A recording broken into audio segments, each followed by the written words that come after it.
Sorry. There we go. Luke, you're muted. Oh, yeah. Welcome, everyone. This is our BA professional seminar, putting your political science degree to work. And we're pleased to welcome Carl Mercer, who was a MUN political science graduate who currently works at the United Nations General Assembly in New York. And before we begin, I'd also like to thank Alumni Engagement for making this talk possible. Okay, before we start, we will begin with the land acknowledgement.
Okay, it's a great pleasure to welcome Carl Mercer back to his alma mater, even if it is only virtually. Carl graduated with his BA in political science from MUN in 2005. He's originally from Butlerville near Bay Roberts, and he's currently communications advisor and speechwriter to the President of the UN General Assembly. Carl's kindly agreed to talk to us today about his work at the UN and how he got into development work. And we will be asking, I will be asking him questions about his career in international organizations. Just a few technical matters first. We've got just under an hour, and in the first part, I'm going to pose 4 questions to Carl about his career. This will give some kind of, Carl will then be able to give some background on how he ended up where he is today. Once Carl and I have finished our question and answer period, we will then open it up for about half an hour's worth of questions from you, the audience, the participants. If you'd like to ask a question for Carl, there are 2 options. The first, if you want to ask him directly, then just send a private chat message to Janet Harron, who's the host. She will then indicate when it is your turn to ask your question. If you don't have a good connection or you don't want to talk publicly, then you can also send the full text of a question as a chat to either me or Janet. And we can read out your question for Carl. So if you do have a question, as I say, send a chat message to Janet Harron, the host. Okay, let's start, Carl. I've got 4 questions for you, which I hope will open up some of the story about your career. And the first one is let's start from when you left here. How did you get from a BA in political science at MUN to the UN General Assembly?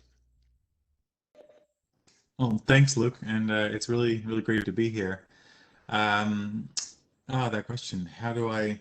Honestly, if I'm completely honest, I had no idea when I was at MUN that I was going to end up working for the UN or even work abroad. I think I started political science with a mix of not having any idea what I wanted to do and telling people I wanted to go to law school, which I had convinced myself that I wanted to do. But at the same time, I wasn't quite sure what that meant. You know, I wasn't even sure if I wanted to go to law school or where that was going to take me. Um, it wasn't until my third year of school that I actually took a break and I went to South Africa on an exchange program organized by what was then the Canadian International Development Agency, which I believe now is absorbed into global affairs. Um, and it was that experience that kind of opened my eyes to the fact that there are so many avenues available to poli-sci students. That the stuff that you study, international affairs, international relations. There's a course I did, politics of food, that was quite interesting. And all of that actually is very transferable in terms of working at the UN, the World Bank, other IFIs, NGOs. So once I had that realization and once I had the chance to go and see it firsthand and do some work, I came back to my final year and then kind of directed myself along those lines. And it's quite interesting because once you have an idea, I know I like to tell my friends how my grade point average went from a 2 point something, which was terrible, to all of a sudden a 4 my last year, just because I suddenly had an idea of what I actually wanted to do with my life. And that really helped. So just to go forward quickly, after I graduated from MUN, and I'm a big fan of government programs to help students figure out what it is they want to do. There was another program also managed by CETA at the time called YIP, Youth Internship Program. And I did one of those that sent me to Ethiopia for 6 months working with CARE International. And that was my first quote unquote job experience, where I actually had to go and do the job of a consultant. CARE wanted me to stay on, so I ended up staying an extra year, I believe, in Ethiopia. And then from there, my career just kind of snowballed. I ended up doing work in Indonesia, Tanzania, South Sudan, Angola, Chad. It just kind of one job led to the next. So yeah, and here I am now working at the UN, but it's been quite a path to get here. Great, absolutely, yeah. And you mentioned of food politics, and global food politics is being offered next semester for anyone who's interested, taught by Dr. Sarah Martin. What was it like to work in international development? International development, I often tell people, is well, first off, the first experience I had was as a volunteer building a school. So it's very much bricks and mortar, hands-on. And that is part of international development, but it's also such a tiny little part of it. And it wasn't until I came back and actually started studying international development and then went on to do work in it that I saw it in a much larger scale. And I saw how connected it all is. So I often tell people that it can be incredibly rewarding, but also incredibly frustrating, heartbreaking. Um, on the one hand, especially if you work for an NGO, you get to go and and on a personal level, you get to travel to places you otherwise probably would never go. You get to meet incredible people and do very rewarding things, whether it's giving out food or education supplies, really directly working with people. On the other hand, as you get more and more entrenched in development work, you start to see how connected everything is. And I'll use the UN's Sustainable Development Goals, the Agenda 2030, as an example that highlights just how connected everything is. You realize that, like, sure, it's great to give out education supplies to some kids in school in Ghana, but that doesn't necessarily mean that you're going to solve an education crisis or a global issue. And education is linked to another sustainable development goal, which is energy. If you don't have energy for all people, how can you expect people to be able to go to school? Or how can women and girls go to school when they don't have access to water and they have to spend half of their day trekking to get water? So when all of these things you start to see how connected they are. And that goes back to the politics of food. And that was one of the courses that made me realize how something that we take for granted, food, how layered it is and how it goes all the way from the micro level to the macro level, and all these different areas of politics and business interests and stuff all kind of coalesce together. So working in development, once I kind of came to that conclusion, that was sort of what pushed me more towards working for the UN. Because anybody who works in that field, and there are various compartments people usually fall into. There are people who love to get on the ground. They love to go out and like really meet people, do things that have tangible benefits that they can see. And I've done that. It's fantastic. I work with refugees in Chad, and I one of the most formative experiences of my life. But at the same time, there are other people who leave and realize, okay, I'd rather work in the policy decisions. I'd rather work in the stuff that has more transformational change across entire countries or continents, and see how we can work on that. So it was during that 5 or 6 year period that I kind of came to that realization, and then decided to go and switch to the UN. All right, great, yeah. Describe for us what it's like to work in the UN system. And we all have visions of this. Some of it's even been used in certain Hollywood films, but I'm sure they over-glamorize it. They do. It is it's so interesting. I'll joke with people all the time about how the UN can be the most exciting place to work. One day you'll walk in and you'll see, Prime Minister Trudeau come and give a press conference, or, you'll see a head of state on a regular basis, celebrities, you get to work with all kinds of people. And you're also there dealing with the most topical issues of the time at the moment that they're happening. Right now, our focus is completely on COVID, understandably so. So in that sense, it can be incredibly exciting and incredibly interesting. And on the other hand, just like any other job, it can also be very mundane with a lot of bureaucracy, a lot of minutia, small details. One day I could go in and be working on, a concert for 10,000 people to raise awareness of plastic pollution, which I did in 2018, and I loved it. And the next week I could be literally spending the entire day trying to, figure out how to do procurement so we can buy pens for our office, and literally spend the whole day trying to figure out this procurement process for this giant bureaucracy. The UN is, because the UN is so big, and it's often a criticism that it's levied at the UN, which is that it's so big, but in fact it kind of has to be, because any issue that requires a number of countries to have an opinion on, they're going to want to have some sort of a forum to discuss things.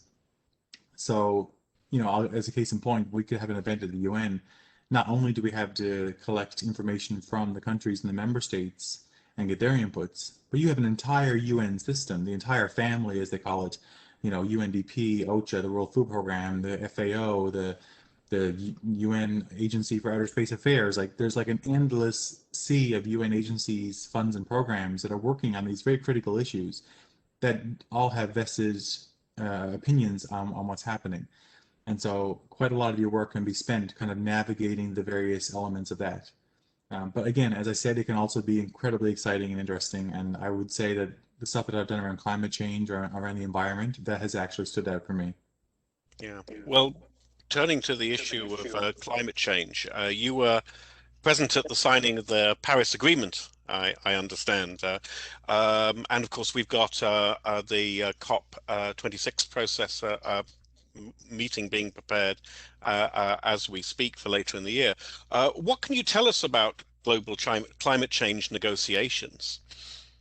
Sure. And Janet, by the way, you can show those photos whenever you feel. Yeah, I was very fortunate to be at the Paris signing ceremony, which was, like I said, it was one of the most amazing experiences in my professional life. It just so happened that I was there on behalf of UNDP, the UN Development Program, and it just so happened that my boss, who was invited to the actual signing ceremony, when the gavel was struck with all the heads of state, I believe it had the most heads of state under one roof at any given time in human history. And I wasn't supposed to be there. I was definitely not at any level remotely supposed to be there. But my boss, who was supposed to be there, couldn't be there for some reason. And so I ended up taking her ticket and going, and it was just incredible. I sat there next to the Prime Minister of Ireland and watched it, and it was just so incredible to see all these world leaders come together and actually agree on something that was going to have such profound implications for the world as we go on even today, and will for quite some time. In terms of COP26, so just to give you an idea, the formative element of the Paris Agreement is that every country had to submit their own NDC, as we call them, the nationally determined contributions.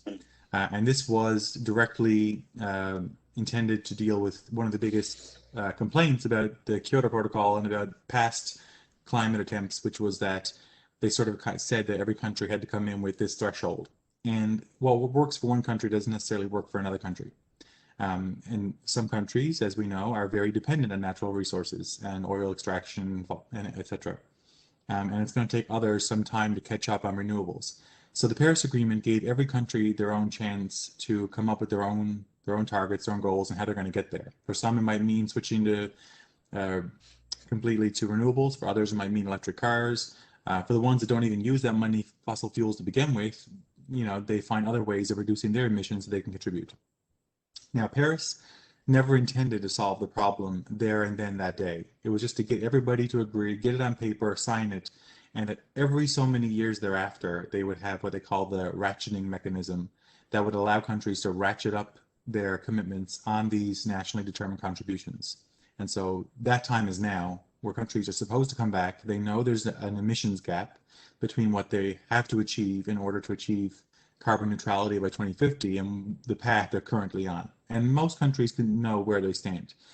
So I think that COP26 and the climate summit that President Biden has announced next month, which I know Canada will be part of, are both intended to really get countries to show up in Glasgow, I believe was the last place I heard for COP26, to show up with these stronger NDCs and with these stronger commitments that will again move the bar and move the needle a little further and get us closer to that point of having carbon neutrality. Great, thanks. And it's yeah, you're sort of for want of a better phrase, kind of snuck into the Paris Agreement signings almost by accident. But you know, that said, I mean, you've ended up, of course, finding yourself particularly dealing with issues like plastic pollution, of dealing with some of the most tangly issues of international relations and of our generation, which is which I suppose is both wonderful and scary at the same time. Great. Thanks for that, Carl. Just want to remind everyone this session is being recorded, but we can now open up. We have over half an hour for questions for Carl. If you have any questions about how he got to where he is, what his job entails, and maybe questions about the work that he does. Do we have any questions at this stage, Janet? We do have a question. I'm just waiting. Yeah, Beth Schwartz is going to ask a question. I am just going to do something here for Beth. Hold on a second.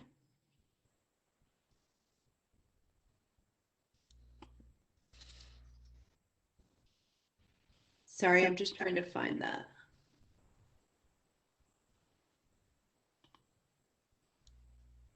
Hold on a second, Beth. I beg your pardon. Just so you know, these same problems happen at the UN every single day. Of course they do. Of course they do. Oh, damn. Okay, here's the question. She's written it out. Thank you, Beth. If you can suggest one thing or strategy for students to keep in mind if they want to pursue a career like yours, what would it be? Okay, that's a very good question. I would say that there are two main paths for people who want to work at the UN is where you eventually want to go. Some countries give to the UN specifically for junior professional officers. At the time when I was applying, Canada was not. I don't know if they are now, but they have at various times in the past done that. If you are from a country that is currently giving to that program, then you can apply to be a JPO. You will receive a 2-year assignment where you rotate around to different countries and different positions to kind of gain your first UN experience. It's a fully paid actual job. It just happens to be funded by the government of whatever your host country is with the UN system. So I think that's fantastic. I'm always envious when I hear people who've gotten in that way. The other way, the slow route, which I had to take, which is that you build up your experience, because like anything else, you look at something and they want to have 7 or 10 years experience right out of the gate, and who has that when they graduate from college? So a lot of people at the UN tend to have experience working for NGOs, civil society groups, working with their own governments before they even try to apply to the UN. With that, once you have a few years of doing something like that, and for those jobs, I recommend Relief Web. You can look for it online. The UN posts jobs there for both NGOs as well as the UN itself. Once you have enough experience, you can apply to the UN. The advice I always recommend for people when they are applying to the UN itself is apply to work in one of the country offices. So not necessarily New York or Geneva. Try to go work somewhere else, gain some actual experience that way. and look for consultancies, because the UN can be very bureaucratic and very slow to hire staff.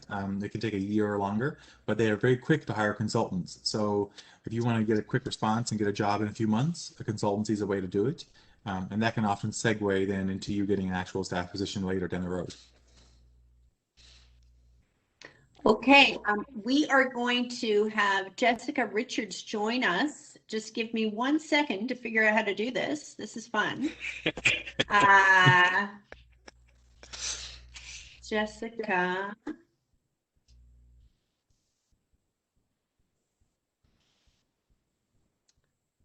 Sorry, this is the first time I've done this. You know, normally when I speak to people, I have to tell them, sorry, I speak fast, because I'm from Newfoundland. And it's much easier now than talking to a bunch of people from Mon. I don't feel so bad. It's the speed we're used to, yeah. Yeah. Sorry about this. Listen, we're going to ask Jessica's question. I'm going to ask Jessica's question, and then I'm going to, while you're answering, then we can figure out how to get her on.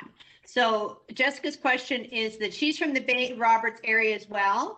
And growing up and throughout her degree, she didn't have many opportunities for jobs that went along with her political science, law, and society degree. Did you find the lack of opportunities working with your degree and in the political science field restrict you from finding a job upon graduation? No, I did not have that experience. Sorry. I think it's because, as I said, around the third year is when I took a break and realized that I wanted to work in development. So I kind of used my last year to maneuver myself in that direction. And I think that is really critical. And not just in poli-sci, but in a lot of the humanities, because it can be so broad and sometimes a little vague to people. You need to make sure that you identify the sort of places you want to work beforehand and start networking. I mean, not everybody's good at it, and most people don't like it, but networking is an unfortunate reality that we have to do. Okay, I think. Yeah, we have Jessica there. Oh, she's gone again. She? Okay. Okay. Hopefully she's going to be able to come back, because I have made her a panelist.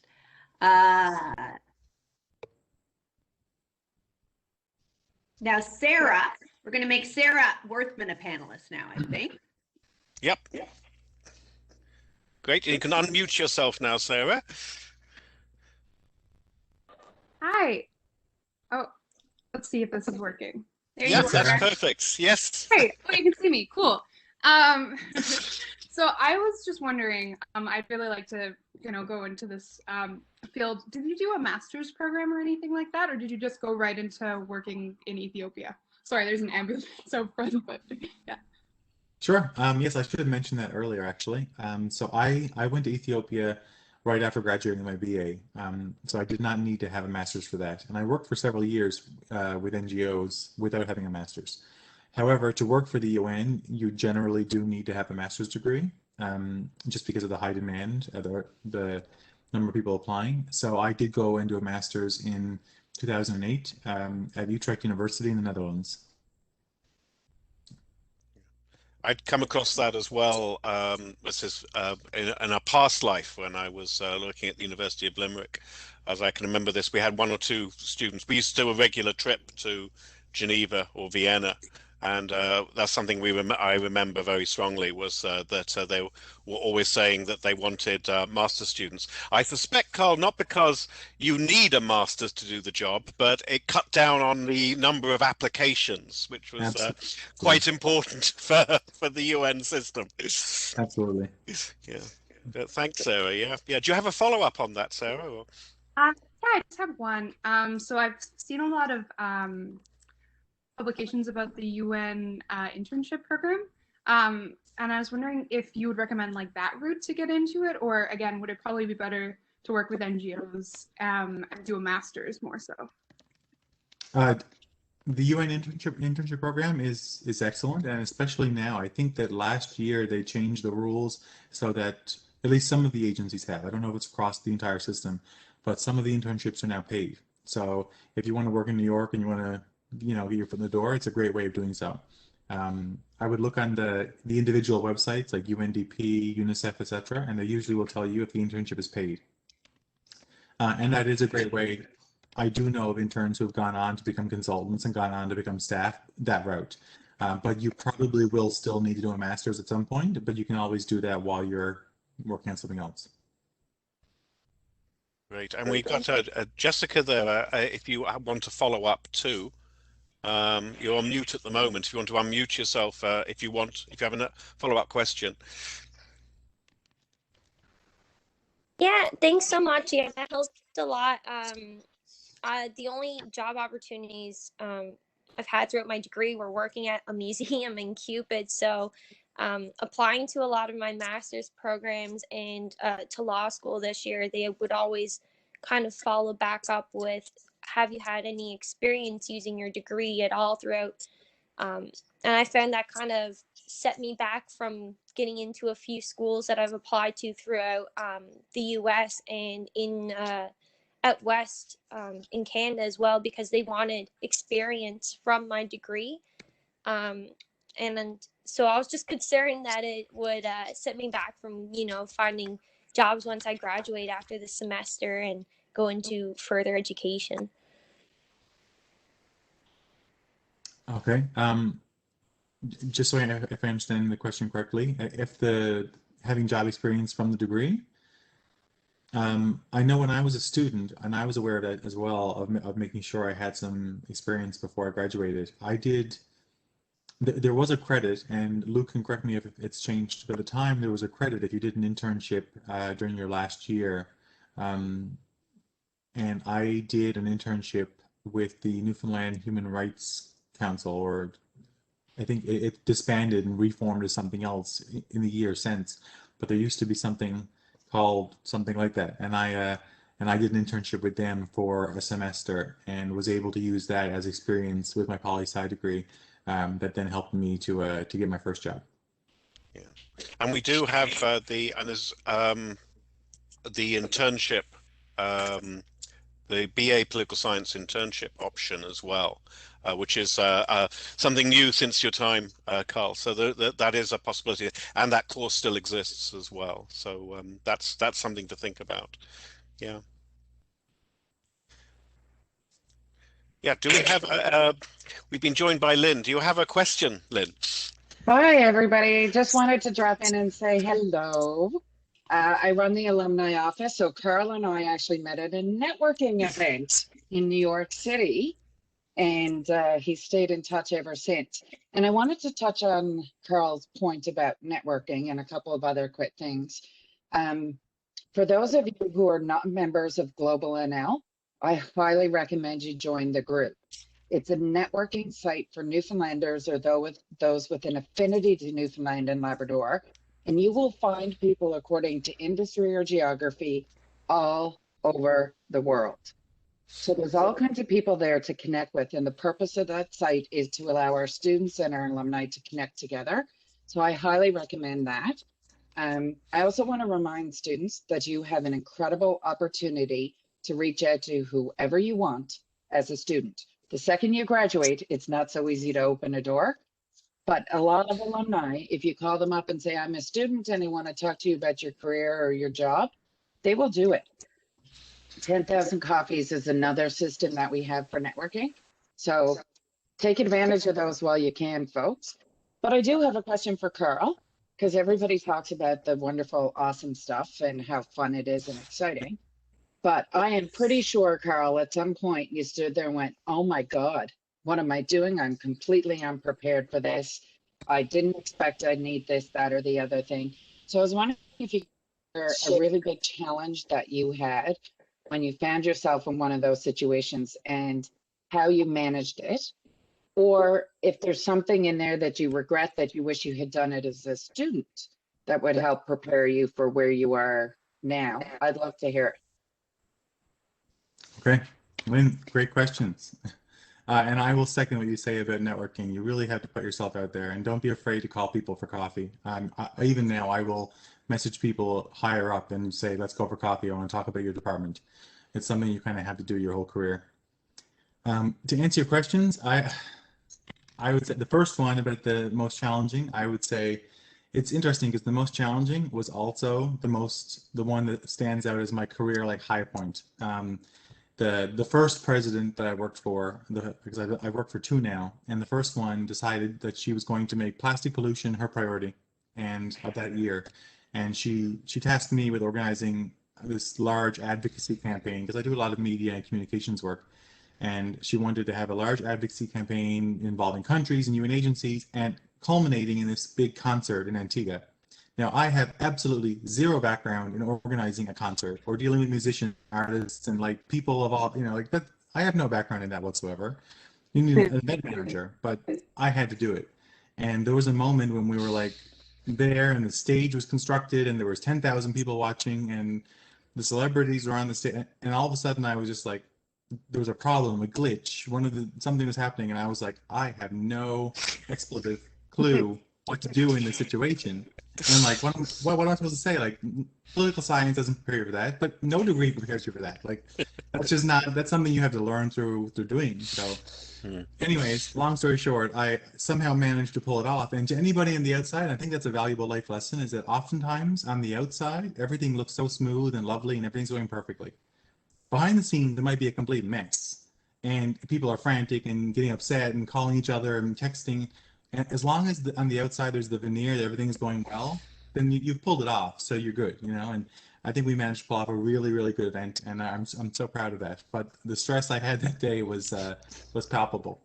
In terms of what I would have done differently as a student, and that is a regret that I had, which is ironic now that I'm here talking to people. But I didn't do public speaking when I was a student, and I actually avoided courses where I knew that presenting in the class was going to be a requirement.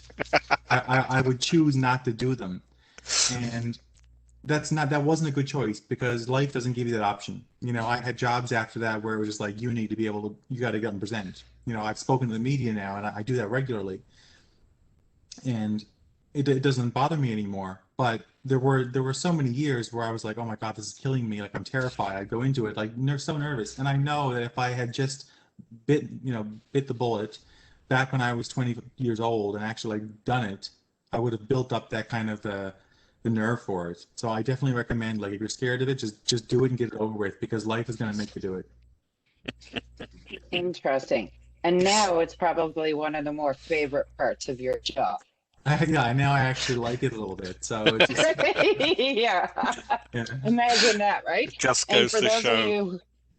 For those of you who are wondering, MUN does have public speaking support. Through Student Life, they do all kinds of courses and those kinds of things. So keep your eyes out. If you're one of the students who avoided it, like Carl, the other one was group work, right? So a lot of people avoided the group work and then get out in the workforce and go, oh my God, I work with people all the time. And that group work really helps. So thanks, Carl. Yeah. And on your CBC interview, we got the joyous occasion of hearing your daughter, but we don't have her around today, which is, as much as it's lovely to see you, I'm missing her too. Thankfully, she's in daycare today. Lynn, do you want to put up the on the chat for everyone there, the Global NL, the website address? I don't think I have the ability to do that. Oh, okay. Janet can probably do it on the email out after to people. Yeah, I can put it out right now, though. I can put it out right now, too. Yeah, that might be useful. Yeah. The other thing I'm thinking on public speaking is that the university does have a MUN. There's the MUN Model United Nations people who often organize things both amongst themselves, but also with local high school students as well. And so that's a great way to practice public speaking with friends. And learn it that way. So I think a lot of our students have found that very, very positive. But thanks for that, Lynn. That's great. No sweat. Yeah. And you can always go to the MUN alumni website too, guys, and all of the stuff that's there is their students and alumni. So there's all kinds of stuff there that you might find helpful. Yeah. That reminds me of the big thing I always had problems with, which is the idea of networking. which I always felt was a little bit false. But it is actually, it's one of those things that you actually have to learn to do, and I don't take to it naturally. So a bit like you with the public speaking, Carl. I could do the public speaking, but it's the networking I have problems with. I think the thing about networking is to approach it genuinely. Yeah. And I think Carl and I, we've now been around each other long enough at enough events to know that those in the group who are who they are and come in to genuinely meet people and make acquaintances, not just to look for a job, but to look for all kinds of different connections. So Carl has a very different background from me, but we've stayed in touch and shared ideas and whatever. You can learn from everybody. So if you're open to that, the opportunities are endless. And I think, Carl, you do a lot more of that in New York than we do, although not this year, certainly more than we do here. And I think for you students, it's been a hard year to miss out on those opportunities to really learn to interact with people who are outside of your zones, because we're all stuck in our little bubbles of friends. Yeah, great. I think we have a question from Asia. Is that right? I think you're on mute at the moment. Yeah. I wanted to ask, what would you say is the best way to stand out in, for example, a UN internship interview? During the actual interview. I would say for an internship especially, volunteer experience. Because everybody showing up there is going to have a degree. They want to see that you've actually done extra work. So I know at MUN I volunteered with the International Student Society, and I worked with them to help new arrivals, as well as the Association for New Canadians, which is downtown. I volunteered there as well, and that helped with my resume. Well, not only that, but it also helped for me to meet more people. So I recommend that. And also, would you say there is like a specific volunteer activity that it's more important to focus on, or every volunteer activity is basically important? I think they're all important. They're all important. It doesn't really matter. What matters is that you align what you volunteer in towards what it is that you want to do. So obviously, if you want to go and work for the UN Climate Change Agency, then working with the environment or helping to plant trees is probably going to be more beneficial than working with refugees. Not that they're both not great, just that they're more in line with what it is you want to do. Thank you so much. Great. Thanks, Carl. Yeah. Janet, do we have other questions there? We do have a question. I'm just trying to hold on a second. I think we're going to have Beth ask a question. She has one. So hold on one second. Beth is incoming. Beth Schwartz. Hi, everyone. Oh, I have to turn my video so you can see my great executive office background. Yeah, so I have many questions, but I want to start by encouraging more students to ask questions, because I could ask questions all day, but like it's not for me. So I know that there are lots of students out there who have been in my public policy class or other classes, you know who you are, that there's lots of questions that you could ask Carl based on the course. So, you know, and I know that you all love group work based on our experiences in that in those courses. So, but as Lynn said, even if you don't like it, it's useful. That there's, so my question is for you, Carl, about what your job is. So you said that you talked about, like, you had this like overwhelming but really positive experience organizing a concert. You do all these like tiny administrative tasks, but your main job is as a speechwriter. Yes. Or so to say. What is that? What is being a speechwriter, and like what does that involve? And what if your boss wants you to write a speech that says something you really disagree with? Like what do you do? Yeah, that last one was a powerful one. I gotta sit on that one diplomatically for a second. But yeah, so my title right now is communications advisor and speechwriter, and I've had a couple of different roles in the UN system. I was a communications specialist on climate change and disaster risk for several years with UNDP, and that covers everything from like media, multimedia, social media. I've organized a lot of interviews, for instance. But with the president and the last president, I've served the role of both organizing these kind of advocacy initiatives, um, such as the plastics campaign or on COVID vaccinations, as well as writing speeches. And I would say it's interesting. Is the first president I worked for, I did more of the advocacy stuff and less on the speeches. And this time around, there's more of the speeches and less on the advocacy stuff. So it just kind of oscillates that way. Um, and in terms of the speech writing itself, uh, that we do a lot of speeches. I got to say, there are three speech writers in our team. The president, as you can imagine, gives 3, 4 speeches per day to the General Assembly and to other events. So there's a lot of writing going on. We do have, so I'm very grateful for this, but we have 3 or 4 technical teams, one on peace and development, one on the sustainable development goals, one on, humanitarian issues. And so when something comes in, we go to those technical substantive teams and they provide us with the technical inputs that we know for sure they're verified. Because obviously, like, I'm not a specialist on writing about conflict in country X, Y, and Z. So we need to have somebody who actually is a specialist on that who can provide me the inputs. My job then is to take it and make it sound nice and appealing to a broader audience as well as to member states. So I will normally do that, and it depends. The bulk of the president's remarks are usually opening remarks at various events, with the occasional keynote speech or big event at the General Assembly that requires like a 20-minute speech. In terms of, have I had to write one that I disagree completely with?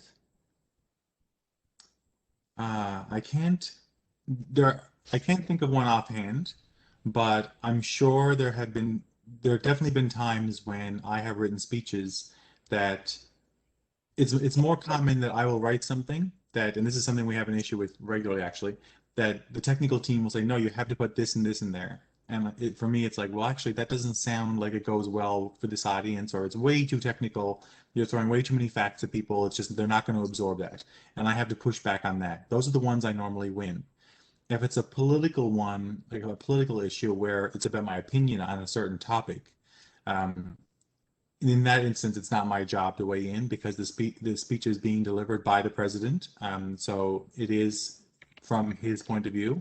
And if the technical team provides the inputs and he gives this direction, this is the direction, because it's obviously going to be accredited to him. So it's not my job then to come in and say, well, I don't agree with that. Yeah. But having said that, I can't think of a single instance where I've had one where I've been like, oh, this goes against my principles and I just cannot write it. That's never happened to me, thankfully. Right, we have, I think, a question from Perla Hernandez, and I think, yeah, Janet's just making you a panelist now, I think. I'm trying to.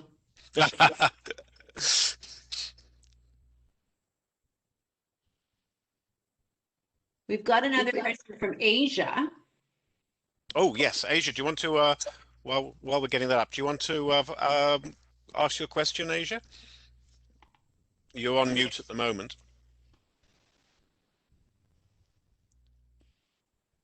I actually didn't make any question. Maybe you're referring to the one I made like at the beginning of the presentation. Sorry. That's okay. Sorry. I thought you had another one. Perla, I think you're going to have to type in your question. I'm sorry, I cannot find the option to make you a panelist right now. I can ask another question in the meantime. Go ahead. So when I think about the UN or international politics generally, I tend to think about conflict, and like, even if it's not violent conflict, but like people disagreeing at the UN or some country refusing to sign on to an agreement or whatever it is. To what extent do you experience from the sort of background the kind of conflict that happens at the UN, like or the ways in which either conflict, I guess, or sort of neo-colonial relationships happen? Like, do you observe that from your position, or can you influence that, or how does that work? So yes, the short answer is yes. I definitely observe member states deliberating very, assertively their positions. I would say on a daily basis, and not so much the neo-colonial stuff. I haven't seen that. But in terms of the disagreements of the UN, for sure. And I remember when I first joined, or even a couple of years in, one of the constant refrains is, "Oh well, the UN is so ineffective because people fight. They're arguing so much. They can't come to consensus." But if you stop and think about it, if you put 10 people in a room and ask them to come up with a solution on a major issue, those 10 people are probably not going to all agree on what to do. Now you put 200 people in a room, and we have almost 200 member states, and you ask them to agree on something, chances are there's going to be a lot of disagreement and a lot of small groups breaking away and coming up with their own ideas. So it is almost, it's not only expected, but it's sort of welcome in a weird way that the UN is going to have that, because the whole idea is that the UN is about dialogue. Thankfully, it is always done in a very cordial, respectful, I wouldn't say always, but I would say the vast majority of time, it's in a very respectful, cordial manner, where countries state their position and they try to come to an agreement. Does that answer your question? Yeah, I mean, I guess you don't, from your position, you can't fix anything or intervene because that's not your job. Is that like? So, yeah, the team that I work for, the president's team, we see a lot of it, and I would say that the senior advisors to the president are much more privy to that than I am. But even then, it would not be my job, or even for them to come in and try to influence the direction of it. Usually what will happen is a member state will put forward a motion for something, and then the discussions will happen on their own or in the General Assembly Hall, where they can voice their opinions, and then there's the chance to the right of reply, as they call it, where countries can reply to other countries based on what they've said. So usually they sort themselves out that way. But I would say that you're generally pretty aware of what a country's stance is on any given issue beforehand. You kind of have an idea. And I think that's an important kind of, that's something you can get from the political science training, is the people are usually down on committees and on discussion, but the point is that in a very diverse world, that's what happens. Absolutely. I think Janet, did you say that you could unmute Perla? Otherwise, she has sent. I can read out her question. I have unmuted Perla. Perla, do you want to speak up? Right, Perla? Yeah. Do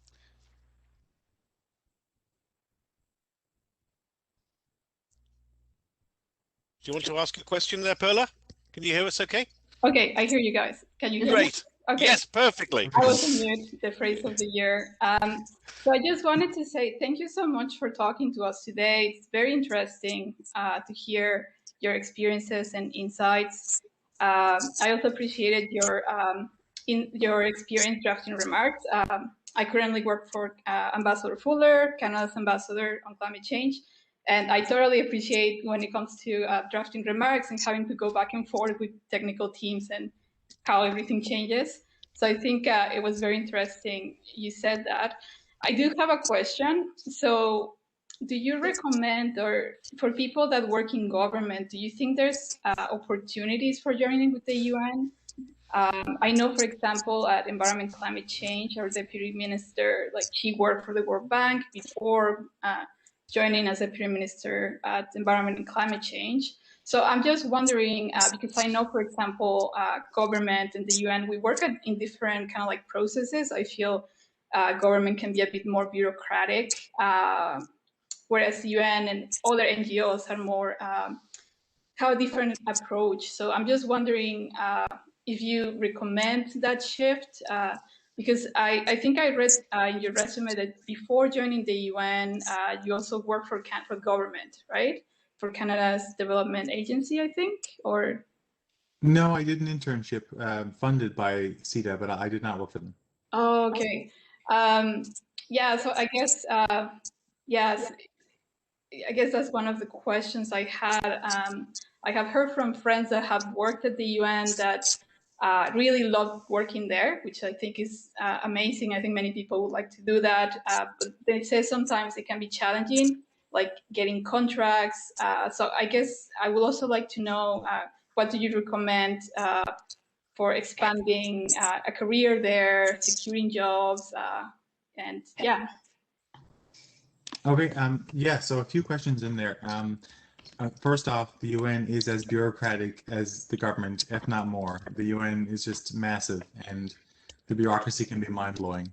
But having said that, I definitely agree that it is a great career path, and it's almost an unwritten rule that because it can be difficult within the UN to climb the corporate ladder. People often go out, they come back and come back. So a lot of people will leave the UN, go work for the private sector for a few years, come back to the UN, and then they kind of get like a little career bump because they've gotten experience outside of the UN bubble, right? The whole idea being that you're so insular in the UN that you don't even see what the outside world is like anymore. And the same thing goes for government. I have colleagues who have spent years working for the Ministry of Foreign Affairs of their home country, or for their environment agencies or other agencies, and then come to work for the UN or gone back and moved around in that respect. And so I think that is always fantastic. I know of a few Canadians who've done that, and I do believe that there have actually been times that they've been allowed to leave their post with the government for a year to go and work for the UN and then come back. And I wish there was like a reciprocation type thing where UN employees could go and work for their governments and come back, and just so you could gain that experience. But it's not always. It depends on, I guess, each member state and what arrangements they have. But short answer, I definitely recommend it. Yes. Great. Thanks, Carl. Sarah, you have another question there. You're on mute at the moment. Yeah, so I was just wondering, I think Beth mentioned that you said you have like a daughter. So I was wondering how you balance kind of working for the UN and working in a bunch of different countries, with like having kind of, I mean, in a more clear way, like a personal life, you know what I mean? Like partners and family and stuff like that. How do you kind of balance those two? My husband would say I don't. So it really depends on, it's all relative, of course. Definitely the first year that we had our daughter, that was definitely the most challenging, because it just so happened that we had our daughter and I started working with the president at the same time, and that was a lot. COVID, of course, has changed everything for everybody, so it's working from home sometimes with a toddler, or crawling around, and that can be a lot. I tend to be very, and I guess this applies no matter the UN or wherever you work. I tend to believe that you have to establish for yourself what your work-life balance is and be firm on that. So for me, my colleagues know that 5:30, 6 maybe is when I have to check out and be a dad. And then that's kind of the rule. If I have to travel for work, things change, of course, and I'm gone for a week or two at a time. But if I'm here, I usually like clock out for sure, because you just kind of keep that balance. I think that's a perennial problem, and we do tend to, and it's the danger of making overwork a badge of pride too, because that puts unnecessary pressure on you, your family, but also your colleagues. But I understand that point, and that's whether you work for the UN or not. Yeah, absolutely. That's a good question. Yeah. Janet, do we have a final question? We do. We have a question from Delphina, and I have unmuted her. Excellent. Delphina. Hi. Hi.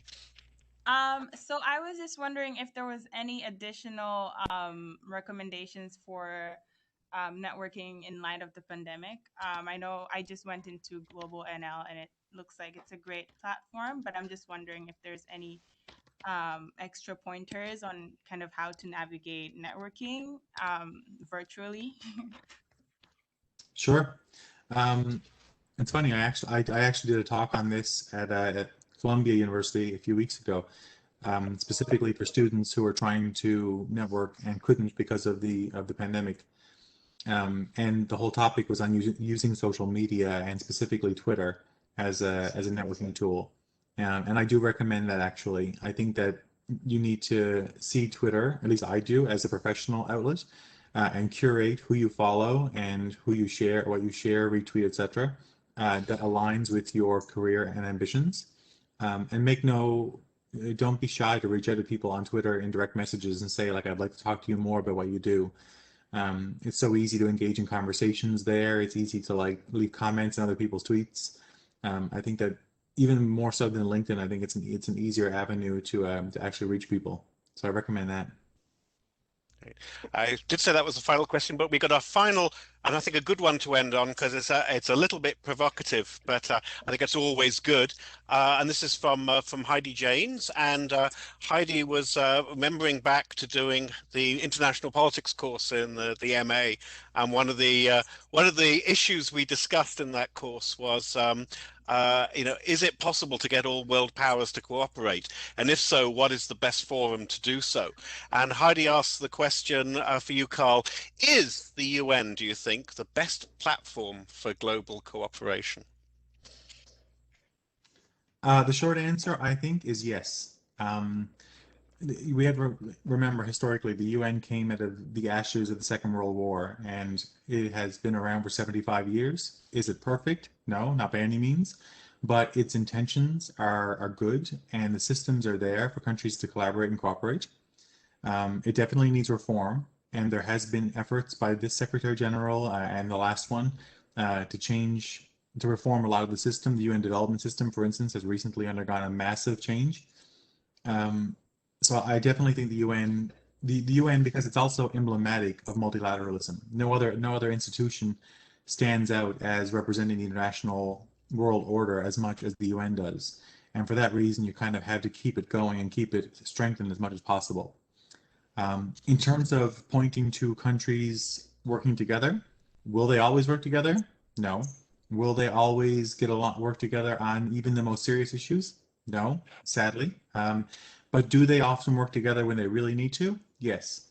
And I would point to climate change as an area where there are ups and downs, but as a whole, if you look at it in the last few years, China has emerged as a world leader on producing renewables and leading climate change.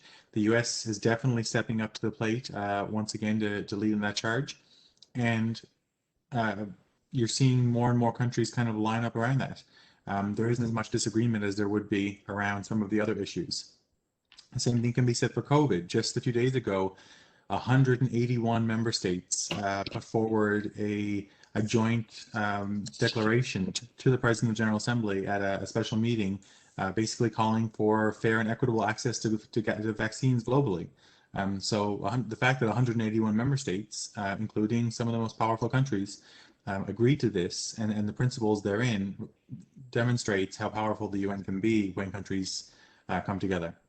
Yeah, great. And thanks, Heidi. That was a very good question, and a great answer there from Karl as well. I think nicely rounding everything off. Okay, well, we've reached the end of the hour, and I just wanted to thank you all for attending. Thank you for your questions. Thank you to the Alumni Engagement Office for helping to organize this, and thank you, Janet, for acting as the organizer for the session, but particularly to thank Carl Mercer for this sort of virtual homecoming and discussing this careers issues around the UN.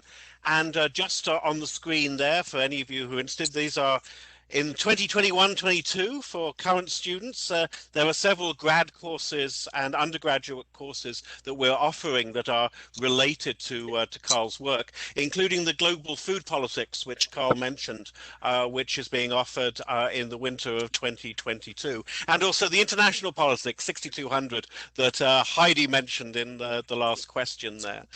So thanks very much, Karl. It's been great, and although we're muted, at least I will clap for the full audience. But thank you so much for that, and thank you all for coming today. Thank you so much.